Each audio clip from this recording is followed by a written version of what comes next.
A cordial greeting. Today is Saturday, October 25, 2025. This is meteorologist Ruben Garcia. At the time of recording this video, it is 5:45 a.m. local time in the Caribbean, where we are monitoring what will soon be Hurricane Melissa, which has strengthened and currently has maximum sustained winds of 70 miles per hour or 115 kilometers per hour. This video is of particular interest to the Dominican Republic, Haiti, eastern Cuba, Jamaica, and the southern Bahamas. In particular, the outlook for Jamaica continues to be very concerning because it is projected to move over Jamaica in the coming days as a powerful Category 4 hurricane, and it cannot be ruled out that it may intensify to Category 5 before moving over Jamaica. And before giving details on the latest model projections, the official forecast from the National Hurricane Center, and the effects expected over the weekend and early next week, I would like to read the key messages shared by the National Hurricane Center in the 5 a.m. bulletin. First, for Jamaica, they state the following.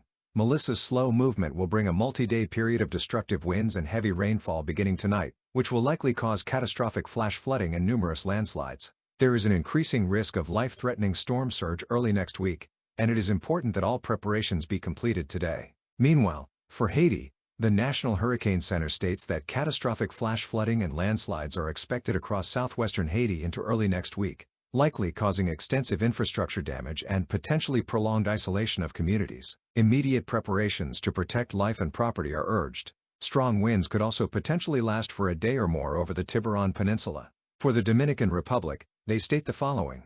Heavy rainfall could produce potentially catastrophic flash flooding and numerous landslides in southern regions. While for eastern Cuba, the southern Bahamas, and the Turks and Caicos Islands, they state the following. Monitor Melissa closely. There is an increasing risk of significant storm surge, destructive winds, and heavy rainfall. By the middle of next week, in eastern Cuba, the risk of life-threatening flash flooding and landslides is increasing. So, it is very important that if you live in any of these countries, you take this event very seriously, particularly in Jamaica, where it appears they may experience one of the most destructive hurricanes in history. Now then, let's zoom in on the infrared satellite, where we can see that the structure of Tropical Storm Melissa continues to improve, which is a sign of strengthening. In fact, the circulation center is already covered by intense thunderstorms, and particularly, we are seeing many lightning flashes surrounding the circulation center, signs that an eye wall appears to be forming. From this point forward, over the next 48 hours, it is very likely that Melissa will begin a rapid intensification process. In fact, it is possible that by the time you watch this video, we may already have a Category 1 hurricane.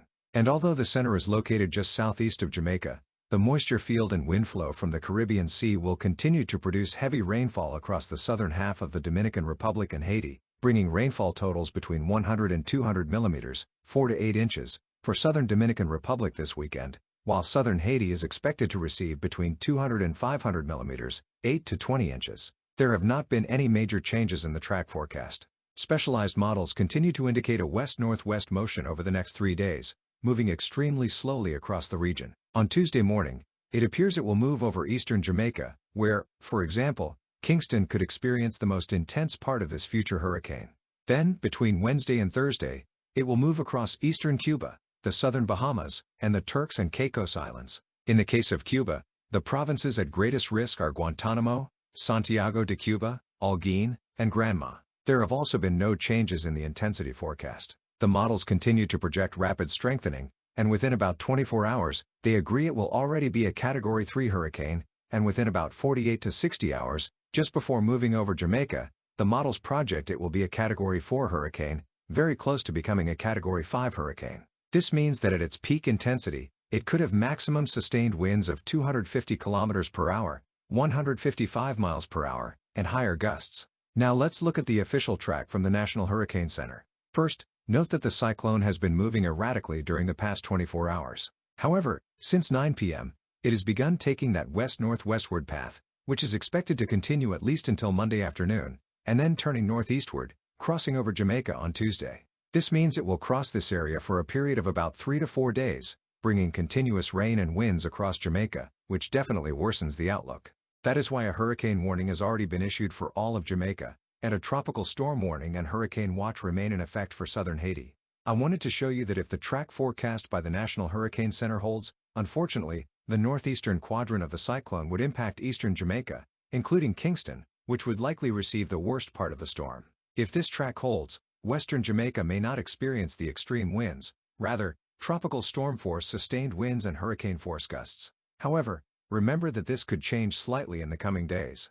There are scenarios showing a track a bit farther east, which would be the best case scenario for Jamaica, but there is also the possibility of a farther west track. That is why all of Jamaica remains within the cone of uncertainty and why everyone should prepare for a Category 4 or Category 5 hurricane.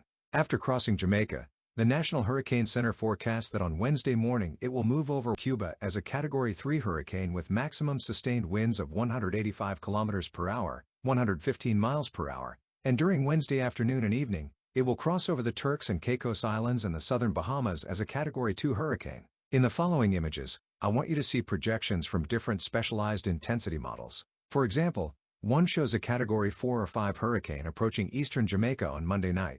Another shows a Category 4 hurricane also approaching eastern Jamaica on Monday afternoon, and another shows a Category 3 or 4 hurricane approaching Jamaica on Monday morning. Now let's talk about the expected impacts in terms of wind, rainfall, and storm surge. For this, we'll use the European model projection, which shows that tropical storm force winds will affect Jamaica from today, Saturday, through at least Tuesday, and hurricane force winds could move over the island between Monday and Tuesday. Then, from early Wednesday, tropical storm and hurricane force winds will affect eastern Cuba, and on Wednesday night into Thursday morning, hurricane winds will affect the southern Bahamas and the Turks and Caicos Islands. Let's zoom in on Jamaica so you can see the projected wind gusts. Winds over 230 km per hour, 145 miles per hour, could impact the eastern half of Jamaica if the National Hurricane Center's projected track holds. Under this scenario, the western side of the island would experience winds between 70 and 90 km per hour, 45 to 55 miles per hour. So, it seems that the worst part of the system will affect eastern sectors. But again, remember that any deviation to the right or left could change these projections. So, if you are watching from Jamaica, prepare for the worst.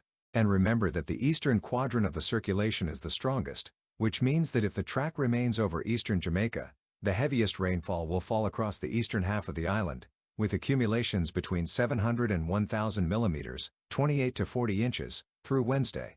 With some luck, the western part of Jamaica could receive much lower totals. Then, as it moves over Cuba, rainfall totals between 150 and 300 millimeters, 6 to 12 inches, are anticipated, particularly for the provinces of Holguín, Guantanamo, and Santiago de Cuba, and for the southern Bahamas and the Turks and Caicos Islands, between 200 and 250 millimeters, 8 to 10 inches. And not only will the wind and rain cause major damage across the region, dangerous surf will also occur across Jamaica, particularly the bay surrounding the city of Kingston. The European model projects wave heights up to 9 meters, 30 feet. In addition, southern and western Haiti could see waves between 3 and 5 meters, 10 to 16 feet, and the southern coast of eastern Cuba could see waves reaching 5 meters, 16 feet. So this weekend and early next week will bring a very difficult situation for Jamaica, Haiti, Cuba, the Bahamas, and the Turks and Caicos Islands. I urge you to complete preparations immediately and remain in a safe place for an extended period, about 4 days for Jamaica. It is important to stay attentive to updates from the official National Hurricane Center forecast. And here at Hurricane Info, I will continue to monitor closely to keep you informed. Under this special coverage, I will record another video this afternoon. So don't forget to share this video with others so they stay informed. Also, before I go, I ask that you like this video. Don't forget to subscribe to the YouTube channel and click the bell to receive notifications when I post new videos. Well, that will be all until this afternoon's video. See you later.